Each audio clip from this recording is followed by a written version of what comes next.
Children, see this diagram. There are two converging lenses. మనం వీటిని convex lenses అని కూడా పిలుస్తాం. ఇక్కడ కండిషన్ ఏంటి అంటే incident rays and emergent rays should be parallel. Incident rays అంటే వచ్చేవి, ఇక్కడ రాసిన చూడండి, left side incident rays, right side emergent rays. ఇవి బోత్ ప్యారలల్ ఉండాలి అంటే what should be the distance between two converging lenses? ఈ రెండు లెన్సెస్ మధ్యలో ఎంత డిస్టెన్స్ ఉండాలి అనేది క్వశ్చన్. ప్యారలల్ రేస్ మీకు తెలుసు, అన్ని కన్వర్జ్ అయ్యి అపర్చర్ నుంచి కన్వర్జ్ అయ్యి ఫోకస్ దగ్గర మీట్ అవుతాయి. అపర్చర్ ఆప్టిక్ సెంటర్ నుంచి ఫోకస్ వరకు ఉండే డిస్టెన్స్ని ఫోకల్ లెంత్ అంటాం, దాన్ని F1తో డినోట్ చేసాం. ఇప్పుడు ఆ ఇమేజ్ సెకండ్ లెన్స్కి ఆబ్జెక్ట్ అంటే F దగ్గర పడ్డ ఇమేజ్ సెకండ్ లెన్స్కి ఆబ్జెక్ట్. అక్కడి నుంచి వచ్చిన ఇన్సిడెంట్ రేస్ అన్నీ మళ్ళీ అపర్చర్ నుంచి ప్యారలల్గా మూవ్ అయినాయి. అంటే ఆ ఫోకస్ నుంచి సెకండ్ ఆప్టిక్ సెంటర్ వరకు ఉండే డిస్టెన్స్ని F2 అంటాం, ఫోకల్ లెంత్. మొత్తం డిస్టెన్స్ ఎంతైంది బేటా? F1 + F2.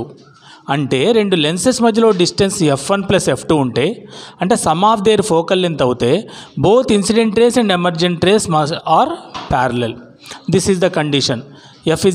D = F1 + F2. అదే ఒక కన్వర్జింగ్ ఒక డైవర్జింగ్ లెన్స్ అయితే ఏమవుతుందో మీరు చేసి కమెంట్ సెక్షన్లో పెట్టండి.